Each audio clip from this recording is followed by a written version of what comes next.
Well, hello everyone. Welcome back to your favorite show, Prep Sports Plus, powered by the Southeast Iowa Union on the Southeast Iowa Video Network, powered by Fairway Food Stores, which I was at the other day, and all of our beautiful, Fairway beautiful advertisers. Fairway Food Stores, the Pella of Go ahead. produce. Mm. The Pella produce. The Jack and I was complaining to Jack about Pella and how much I grew up hating Pella because you'll find out why on the B block. It's because Washington's playing Pella in the next round, and because they beat Fairfield, our beloved Trojans. Pieces of crap, Pella Dutch. Anyway, but we're not going to talk about basketball yet. We're going to talk a little wrestling. It's mostly going to be Jack Knowlton, who was at the state wrestling tournament for the first time in his life. In your Probably be more life. fun in your life, Jack. How did it change your life to go to the state tournament? Tell us all about it.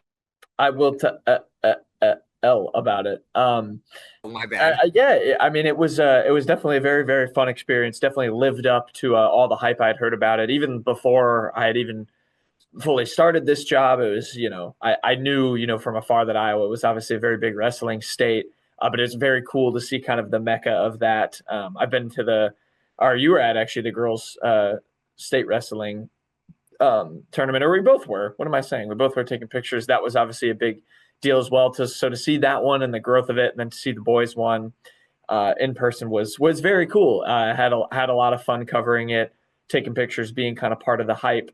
And then, obviously some pretty good results for our area wrestlers. Headlined big schools wise, of course, by Dane Burkhart. He got third for Fairfield in the 175-pound bracket in Class 2A. Was very excited. Definitely very rewarding for him. This is a kid that just from talking to him and talking to Steve Miller, the Fairfield coach, like, that has been a kid that's kind of stuck it out in the wrestling program and really sort of earned his way to reaching that kind of a height. So really cool. I mean, he got to the semifinals, lost to, actually Kyler Crow of Minneapolis, who we've kind of crossed paths with in our area. He's a football player for them too, played against Mid Prairie a bunch.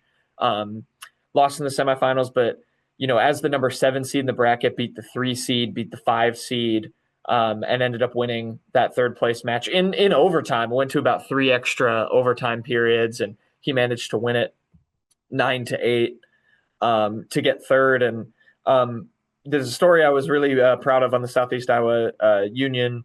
Just to talk to Steve Miller. Obviously, the tragedy in Fairfield with Amelia Miller's passing, and really hit that community hard. And Dane had some really nice words about that and about his coach. And Steve had some nice words about him, like I said, kind of sticking it out in the program, and just his story being kind of a community one for Fairfield. So it's just kind of a big win for Fairfield to have a kid do that well.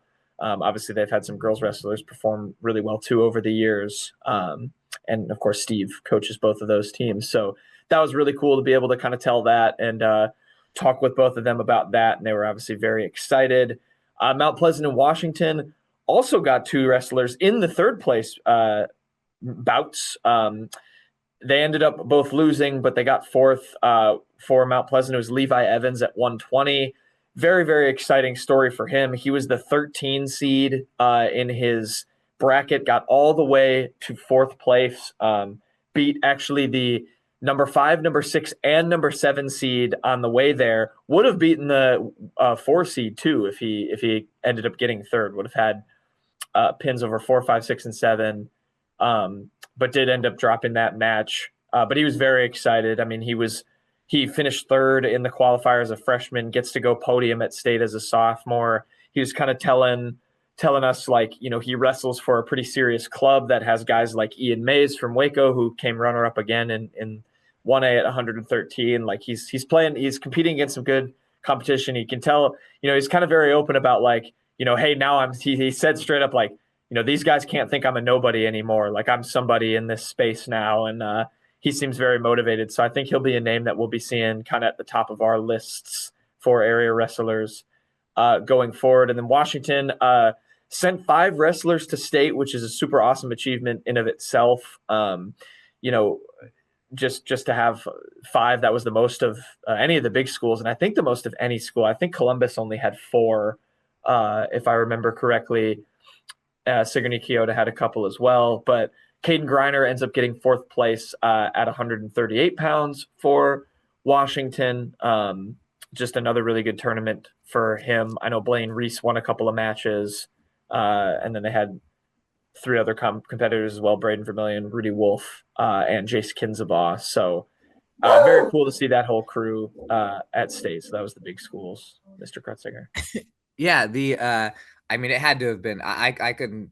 You'd have to go real back in the annals of history to find a time when Mount Pleasant, or yeah, when Mount Pleasant, Fairfield, and Washington all had a kid in the top 4, and we could have had. You know, it was too bad. Fairfield's Kale McCabe probably would have gotten top 4 too. He was injured and couldn't compete. But so really cool for the area big schools and the Southeast Conference just sneaking guys up there. So really cool for them. Yeah, and then quickly in the small schools, I mentioned it.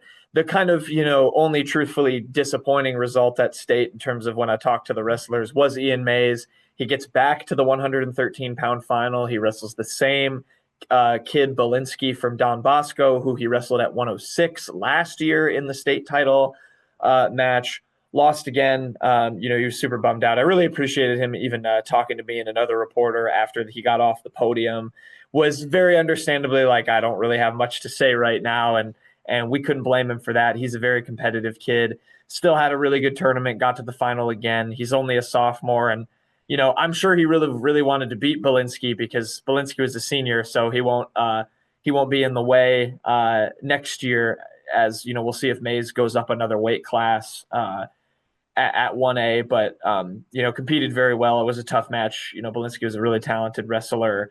So I think he's going to be really hungry for that state championship after coming second. But that's no small achievement in of itself. But yeah, I think he was understandably a little bit frustrated having not won that. But yeah, he's going to continue to be, I think, a really dominant kind of lightweight wrestler there in the 1A bracket. So yeah, he gets second, and then the 2 other podium guys, both from Sigourney Kyoto, another freshman, Riker Vandenheuvel, whose dad is the coach, had maybe one of my favorite quotes I've ever put in a story that included the phrase, "He can eat I-beams and poop nails," which was his dad talking about him after he ended up getting 8th place, so just snuck onto the podium. But again, you put it into context, he was the number 19 seed at 138 pounds in 1A, so definitely overperformed his seed at least, and looks like one for the future. And then Owen Mankey was the other one.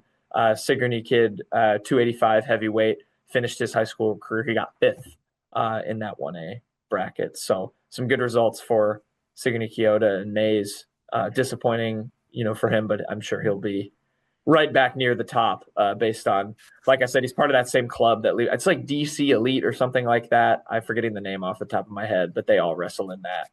That's what makes him really good. I believe it is DC Elite. Yeah, and we can go ahead and pencil ourselves at the state finals the next couple of years because we have a lot of horses going now. Looks like a nice little couple year stretch where we can get back to. I mean, it was almost like a rare year. We gotten spoiled. It was like a rare year where none of our kids won the state championship. Loudenhausen gave from Waco did last year, where just a few years off of state championships for New London, for example. So I'm sure we're gonna be getting itching right in there. I think last year we had 3 in the state finals. This year we had what 4 wrestlers in the top 4. Yeah. So it could be a pretty darn busy weekend for the foreseeable future for Southeast Iowa Union. Yeah, and 20 total, that it's not including the guys that didn't podium. Like I said, Washington had 5. Sigourney Kyoto had their 2. Columbus sent like 4 guys to state. Yeah. I think Wake had 3 or 4. I think Waco had 4. 4, yep. And then, like you mentioned, Cale McCabe was another guy who was seeded. He was ranked all year, and just unfortunate for him that he, was hurt and couldn't wrestle. Otherwise, Fairfield would have probably had 2 podium guys. And so, future does look bright indeed. For sure. It sure does. And the future of the show looks bright, Jack, because we've still got so much prep athletics to go. When we come back, Jack and I have watched so much basketball the last couple weeks. You would think that we'd be getting crazy, but all we are is crazy for more basketball. So we will tell you how the high school hoops went when we come back.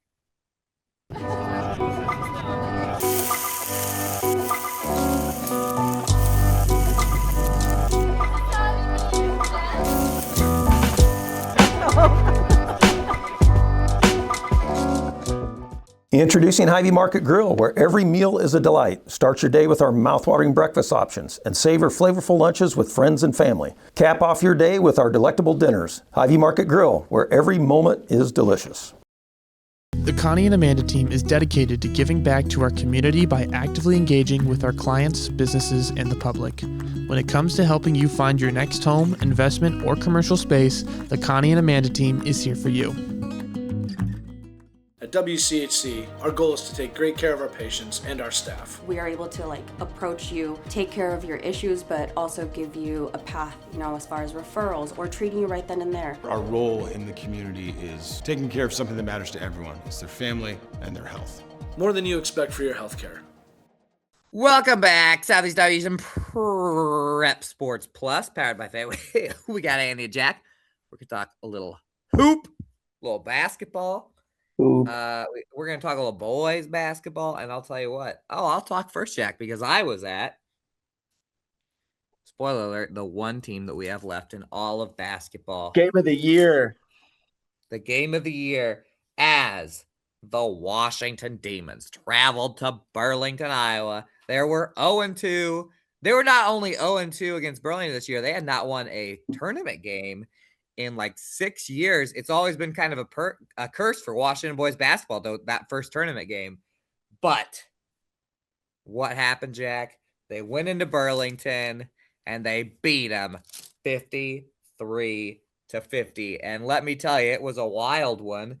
It was basically a game that was never not close. There was never a time when anyone was up probably 6-7 points. It was back and forth, razor tight the whole time. Peter's laughing. Yeah. Peter thought your joke was funny. Thank you, Peter. I mean, that joke was 5 minutes ago, but thank you for finally laughing. Unless he's doing something with that picture I sent you guys. He's probably doing something with that picture I sent you guys. Anyway, I don't know what's going on here. But the Washington Demons, they held a short lead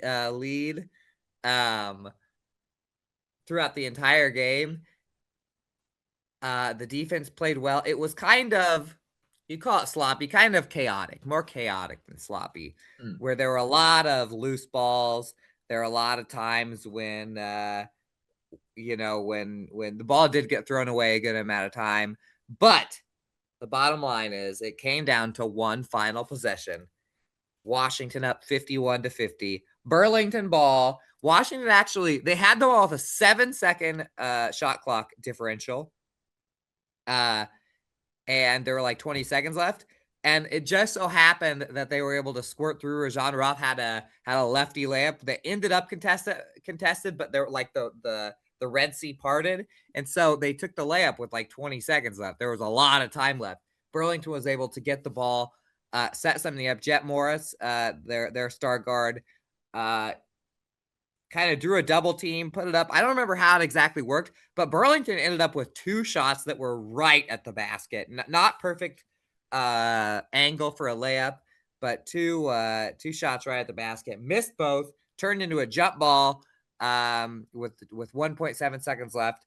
But Washington had the arrow. Cale Williams gets fouled, sinks a couple of free throws, despite a rowdy Burlington crowd. Let me tell you, Burlington student section does it like nobody else.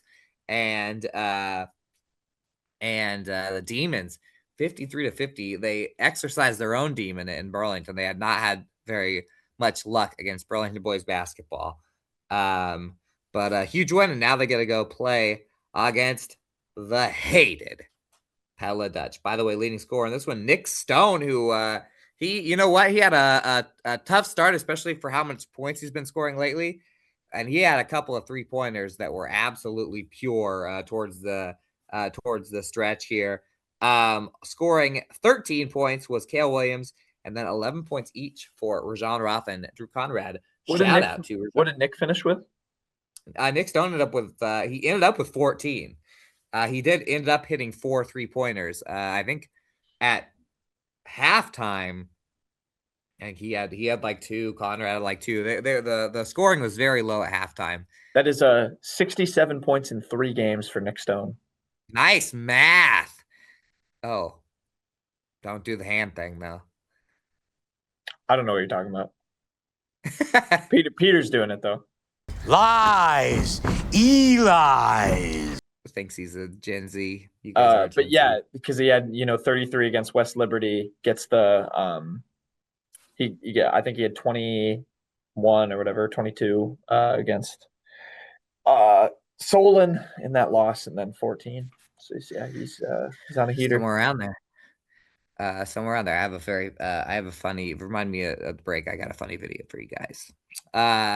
Reminds me.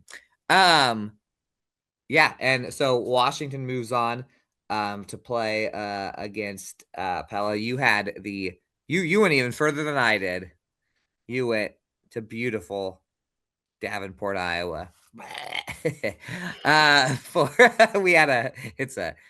Hunter and I used to make fun of Davenport on this show a lot, just as a kind of a running joke. Okay. I gotta get some more running jokes. You gotta get some more running jokes. About some running jokes. Yeah. Oh, you know what's a running joke?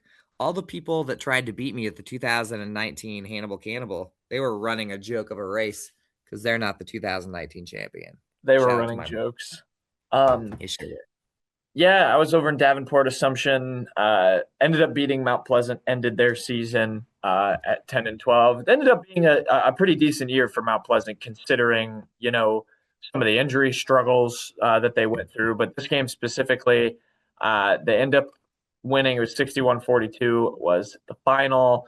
Frankly, Assumption kind of beat Mount Pleasant in its own game. They only made 2 threes. There was not a lot of streaky offense in this game. It was very kind of a grinded out type of game. A lot of banging down low and post play and rebounding. And Assumption just kind of hounded the offensive glass. Eric Rawson, kind of said it, to me afterward, was like, we're usually a pretty darn good rebounding team, and there were just some plays where, frankly, we were kind of just standing around, and they got some O boards and also lived at the free throw line. There's a little bit of a free throw discrepancy in this game. It ended up being, I wrote it down, 19 of 25 for Assumption, only 6 of 9 from the line for MP. So, they were doing a good job getting to the line, Assumption. And this is a team that won a state championship 2 years ago. Didn't have too many members that were significant parts of that back, but a couple of sophomores who are now kind of the stars of that team, and they got it done. So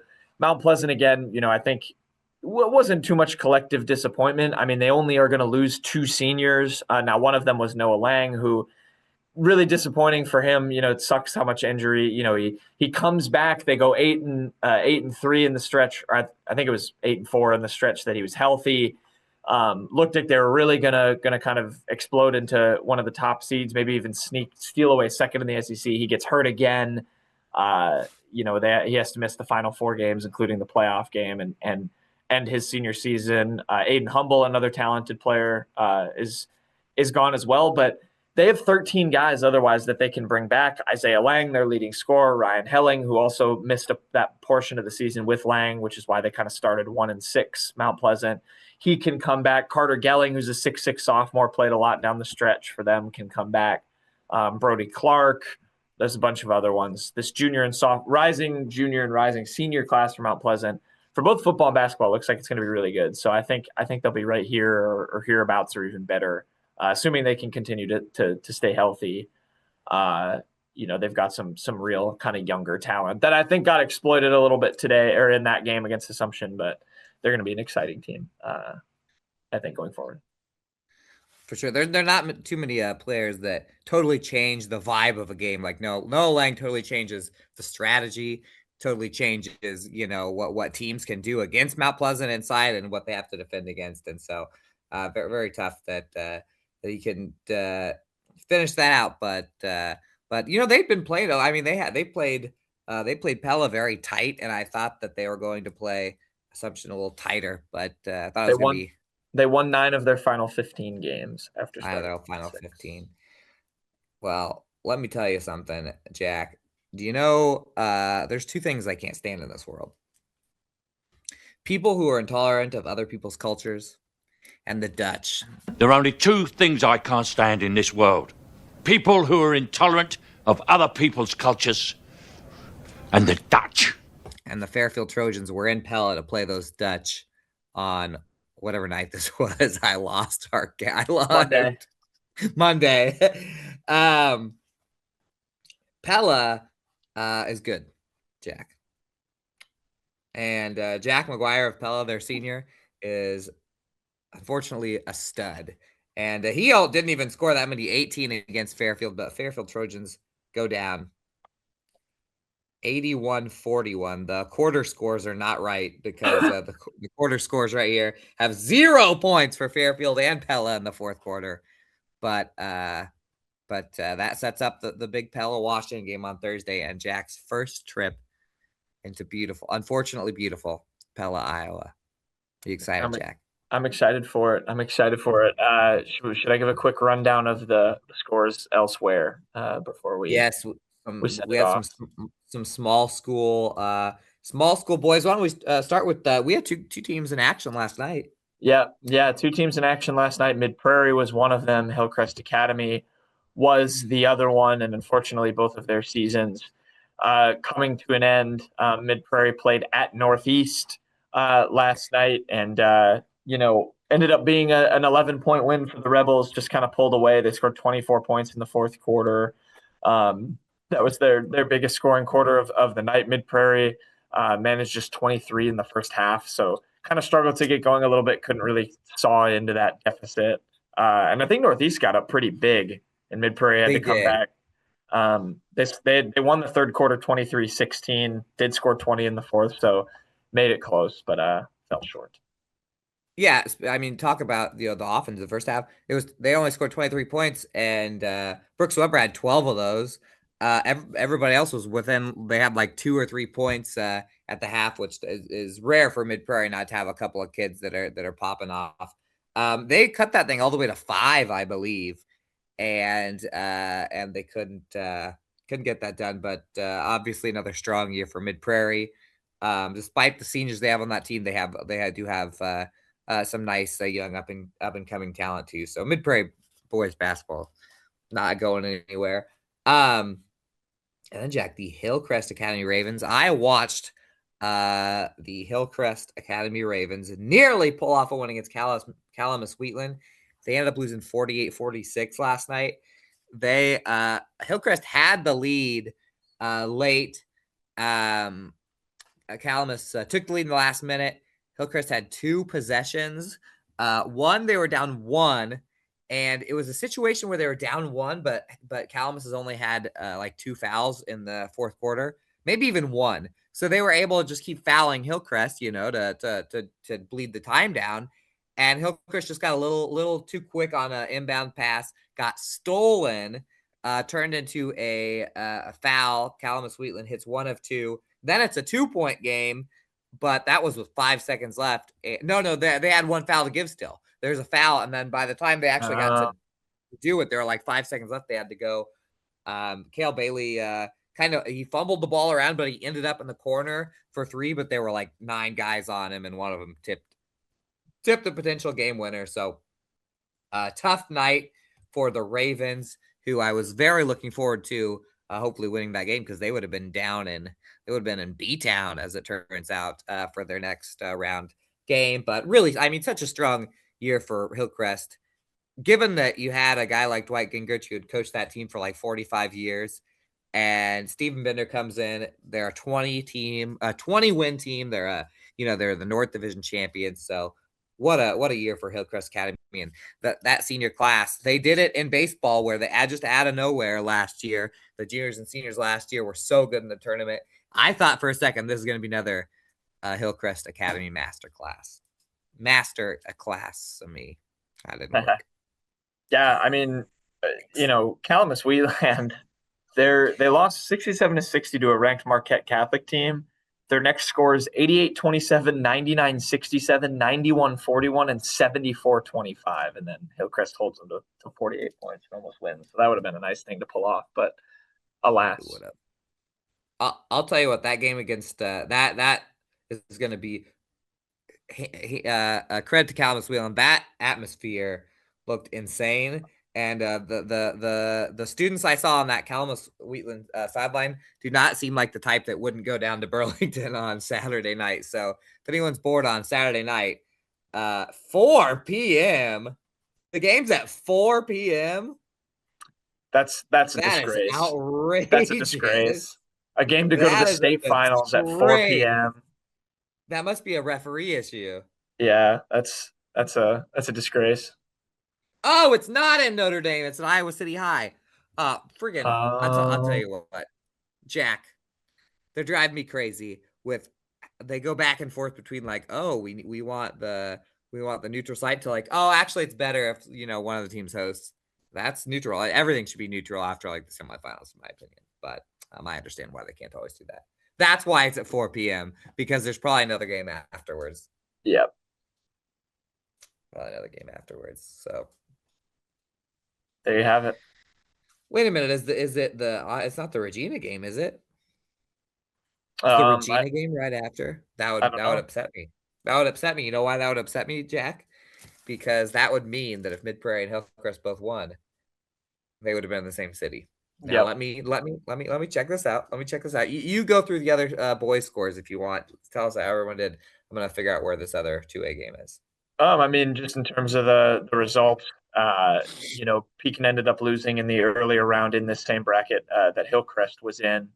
So they got eliminated. We obviously talked about the 3A schools. The other 2As were knocked out earlier. Cardinal, Van Buren lost in the first round, as did Columbus. So that was over in the 2A Sub-State 5, where now it'll be Regina and Northeast still playing. So I think that was about it in terms of the updates. Yeah, Pekin 46-38 to Holy Trinity. They would have been playing Burlington Notre Dame in the same round as Hillcrest if they had won that game. So Pekin was leading in the fourth. They had them the whole way. Tough fourth quarter for Pekin. By the way, that Regina game is at Muscatine High School, so whatever. Okay. Still, whatever happens, it's a disgrace to have that game at 4 o'clock unless it's a doubleheader. When we come back, we're going to talk about something that's not a disgrace, and that's our girls' basketball teams. It's a funny way to describe it. Not a disgrace. They are not a disgrace. And but you know who is a disgrace? All the losers who I beat in 2019, Hannibal Cannibal. Shout out to myself. We'll be back. Attention Hy-Vee shoppers, introducing Hy-Vee Perks, your ticket to exclusive savings and rewards. Access exclusive perks, prices, earn gas discounts, and unlock special deals. All this for free. Join Hy-Vee Perks today and start saving.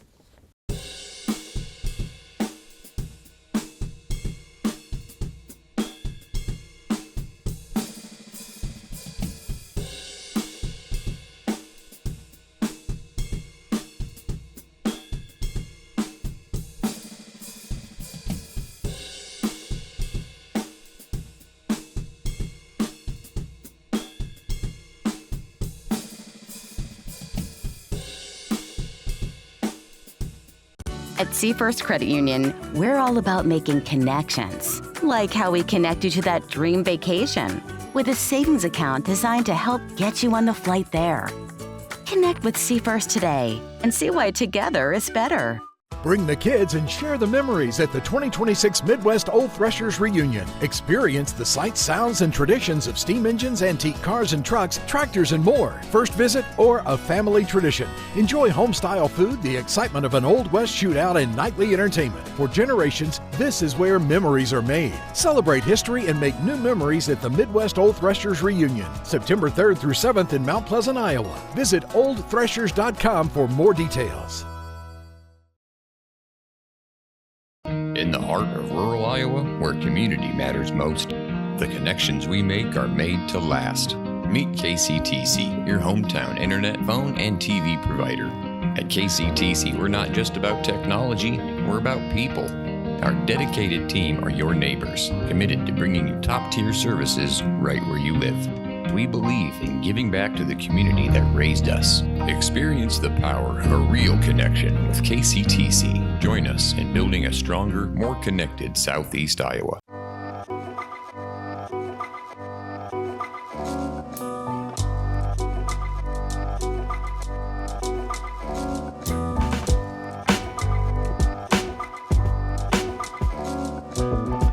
Hello, everyone. Welcome back. Southeast Iowa Union Prep Sports Plus. We're talking about girls. We're back. We're back. Talking about girls basketball. All the way back on Wednesday night, Jack. I was at. Were you at all? Wait a minute. Oh, you were at the Mid Prairie game at this point. Oh, I got it. I figured out the brain. We were at some games. I'm going to talk about Washington first, because the Washington Demons, we were at some games. The Washington Demons played the Tipton Tigers, and I don't have a ton to say about the game itself. It just basically was a Tipton defensive performance of it was frustratingly good. It was actually 3-0 with 2 minutes left in the first quarter, Jack. Oakley Saboski hit a 3 to tie it. It was 3-3. Tipton scores the next 8, and Washington could never really get back into it. And now let me tell you what. Tipton does something right that I never realized, because I've always been a little annoyed that when you go to Ottumwa, you have to remember that it's at their middle school, not their high school, their basketball games. Tipton's games are not only at their middle school, but there's 30,000 middle schoolers there. It's like you walked in the middle of the middle school day. Their middle school student section was wearing matching shirts called like the middle school Tiger Den. They had a bigger student section than their high school student section, and they're on opposite sides, so you're never not shooting next to a student section. And shout out Tipton. They had everyone in fits. They didn't even shoot that well. Honestly, there were so many times when I thought, man, if Washington could just get a 3-pointer down or something, they could turn this thing around. But after that first quarter run, not much going for the Demons. But I'll read off your leading scores from this game. By the way, 55-35 was the final score.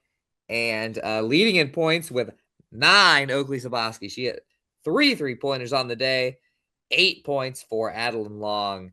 And then the only other people that had 5 were got 5 from Ashlyn Long and 5 from Reagan Miller. Those two names you're going to be hearing a lot of here pretty soon, because last game for those Washington seniors, I'll tell you what, when that senior class jumped into the high school, I'm talking, Adeline Long, Addison Miller, Oakley Saboski, and Leighton Messenger, and then Taylor Mix played this year. She didn't play last year, but when those guys arrived, that was a turning point for Washington girls basketball, we used to, just 5-6 years ago, we would be like, we gotta go watch and play against the bottom teams in the world so we can see them win. And all of a sudden they grew to be a force in the Southeast Conference. And I don't hate their future, despite the fact they're losing 5 of their 8 that saw the floor, 5 of their 9 that saw the floor, because they do have some good freshmen and sophomores, especially. But Jack, you saw a lot of them this year. What did you see out of the Washington girls? Yeah, I think you're probably right to say that. I mean, Vivian Kroll, Sarah Berto, and Ashlyn Long, who's Adeline's younger sister, like will kind of make up a good core for the future. But yeah, I mean, they really gelled. I think the more important thing was it seemed like they really liked to play for Colin Mulford, who was in his first year. So I think, like, in terms of keeping things up, it seems like he's setting a good culture there that will kind of be maintained going forward. So I was really impressed. I mean, yeah, Adeline Long would just take over some games. Leighton Messenger, who I know didn't play after her freshman year, came back as a senior, had some really nice moments, kind of got back into the swing of things. I mean, it's going to be hard to pick up a sport again after not playing it for 2 years and do well right away. So I was impressed. It was a good year. They had some really fun games, some decent results. I think, they challenged themselves too. They played against a lot of really good teams. And I think, would have liked to have had a couple of those games, just kind of came up short. It was the slow starts thing. That was kind of the thing that snake bit them all year. Mulford, I remember, even mentioned it to me once that they got down 9-0 in the first game against Tipton, lost by 8. So there you go. And, same thing. They only score 3 points in the first quarter. It's just going to be hard to work your way back into games. So they'll iron out some kinks, but, hopefully those, kind of returners can get a little bit better and take those bigger roles, and they can stay pretty solid next year.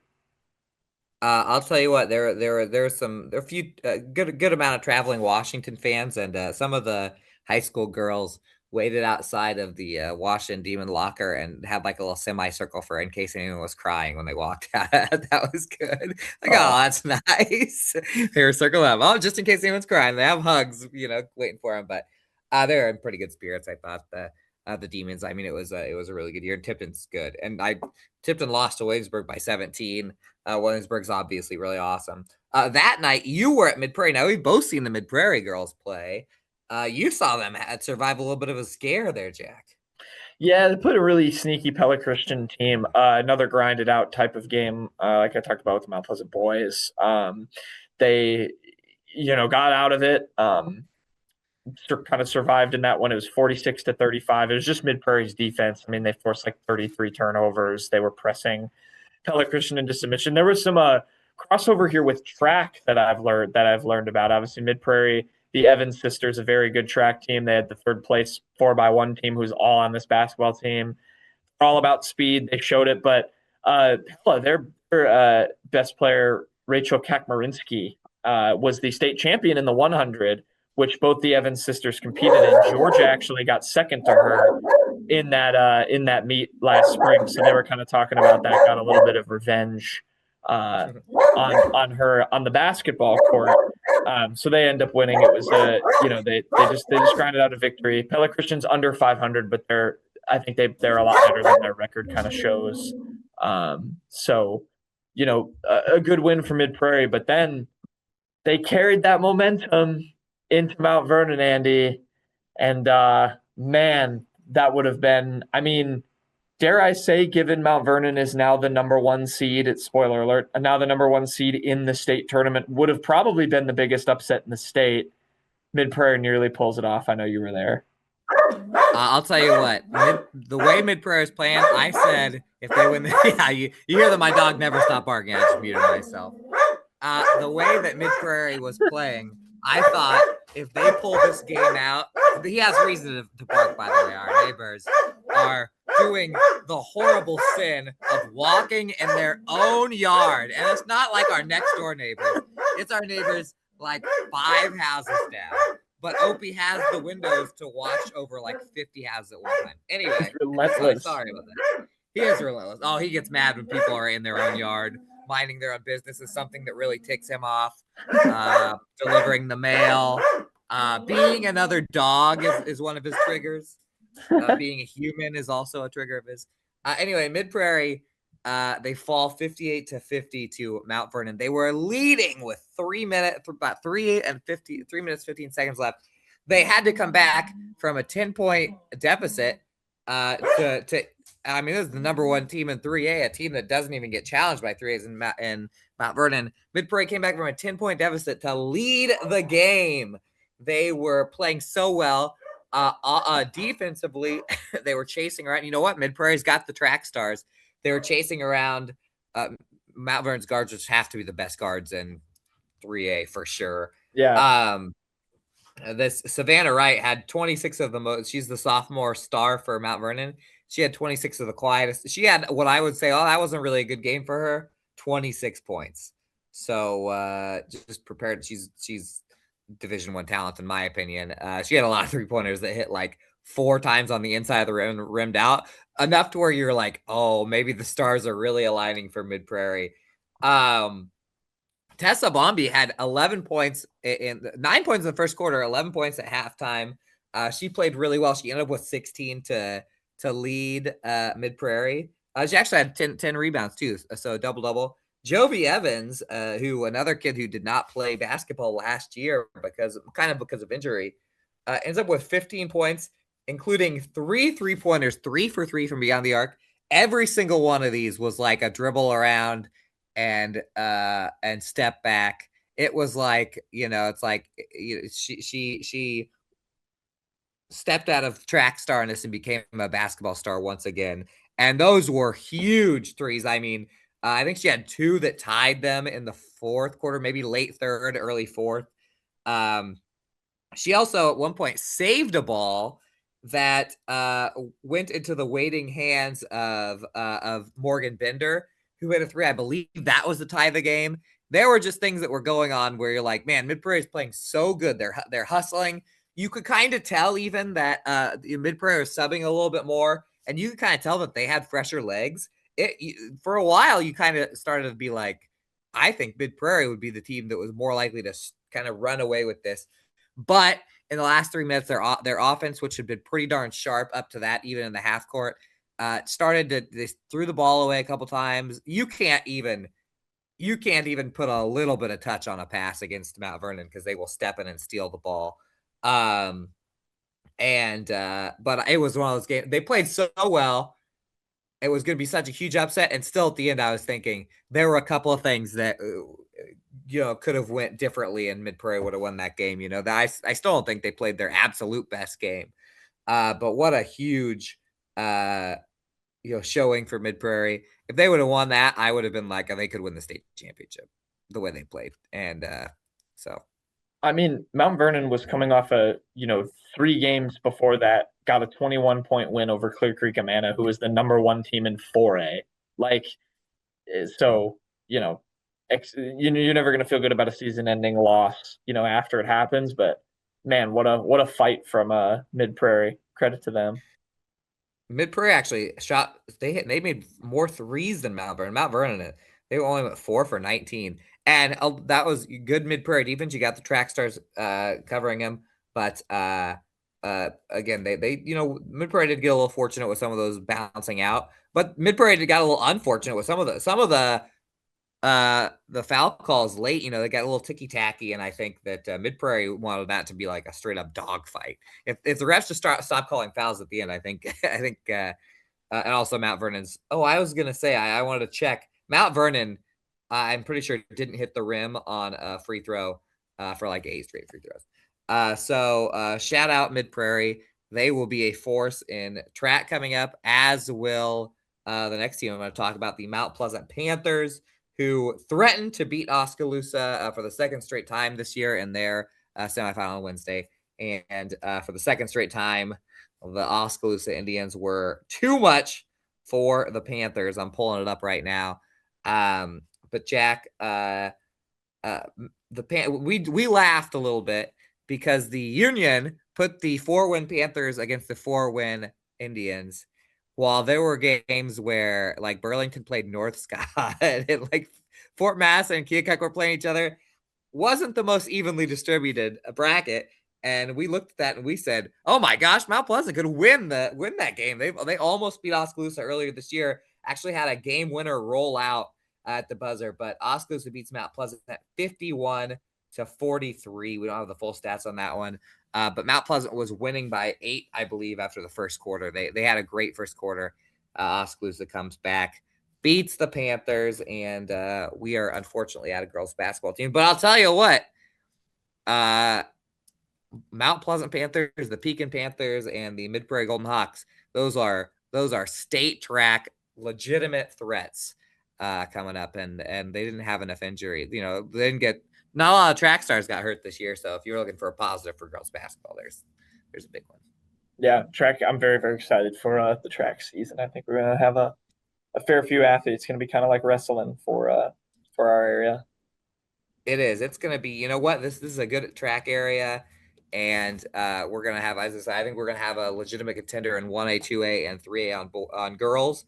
I think we're going to have a legitimate contender, probably 1A, 2A, 3A on boys as well. Fairfield boys could put up a lot of points. And we always have teams in 1A and 2A doing well. The last order of business, the state bowling tournament. for our boys qualifiers was this Monday. The Class 1A individual tournament. That was team. What are we doing? Oh, it was actually Tuesday. Sorry, Tuesday night. Where now? What's going on here? Jack? I messed something up. What's going on here? What is going? Oh, never mind. I think I figured it out. I sure did. Class 1A, you have to get top 8 to get to the bracket. There's 32 bowlers, so you have to bowl pretty darn good to get there. We almost had a couple. Wells Clark of Sigourney bowled a 697 for 9th place. 699 was 8th. 2 pins away from the bracket. Caden Zier of Washington, 680 for 14th place. He shot out like a rocket in the postseason. And then even Owen Clark of Sigourney, he got top 20, got 20th, 646. They came so stinking close. And shout out to your state champion, Landon Costello, who won from the 2 seed from Maquoketa. Congratulations to that kid. Champion wins the championship, 249, 246. Oh, that would have been exciting. That's it. This is a long show, Jack. But before we go, I did want to say congratulations to you because your people were heroes this week. Jack Hughes game-winning goal for the U.S. men's hockey team. The Jacks. Big day for the Jacks. The Jack Hive. I leave you with a prediction. Yes? I leave you with the prediction. Speaking of Maquoketa, we're going to have a 7-2 upset at the KC Center. Girls basketball 3A bracket, 7-seed Meepo, 2-seed Maquoketa. Meepo is going to go to 25-0. They're going to beat them. I would love that. I'm going to go Des Moines Christian over Forest City, Meepo over Maquoketa. Williamsburg is going to beat Wahlert Catholic in the 5-4 game. Then they're going to upset Mount Vernon in the 1-8 game. Mediapolis is going to be too fast for Des Moines Christian. We're going to get Williamsburg Meepo 5 versus 7 in the 3A Girls State Championship. That would be wild. I'll tell you what. I have a different prediction. Can I say a different prediction? After seeing what I saw in that Mid-Prairie game, that Savannah Wright's going to hit 10 threes a game. She's never going to miss again because she used up all of her clanks, all of her little rollouts. Everything's going to start rolling in. And Mount Vernon's going to beat everyone so badly that we go, people are going to say the real state championship was that Mount Vernon Mid-Prairie game. There you go. I'm excited for it. Everyone watch the girls. I think Williamsburg's going to win the title. Shout out to Central Iowa Union representation. Shout out to Ben Lamperic on the South, hopefully. You know what? How about this? This is what I want to happen. Everybody who's good at track and soccer, let's get some tired legs at that state basketball tournament. Help our teams out a little. That starts Monday, right? Yes. Then the boys afterwards, and hopefully we got some Washington Demons in that boys state tournament. You got anything else, Jack? That's it. We got it. Shout out, Jack. Shout out all the Jacks who score game-winning goals. Shout out all the Opies. Shout out all the scored a game-winning goal in soccer back in the day. Did you have a cool celebration? No, not really. I never celebrated. I was one of those kids. Looking for someone to switch to turn the. Maybe Peter can do this since he likes these jokes. I want somebody to turn the 6-7 into a dab or something. Bring back maybe a Tebow. Maybe. Well, I guess it's kind of a celebration if you go like this. Well, yeah. If you did this, maybe if you had 3 and then bam, dab it, and then Tebow. I used to Tebow dab while I was in college. Anyway, that's all we got. That's all we got, people. We love you, everyone. Prediction, we don't even have the bracket yet. Linville, Sully versus Springville, 1A state championship game. Ooh. We'll fill out some brackets and then reveal what we filled out on Wednesday. How about that? We'll get our brackets in because everyone remember Southeast Iowa Union College Basketball Bracket Challenge, which has some of the best prizes around, is coming. Do not forget, people. I didn't manage to flick that on the. Oops. I'll catch it.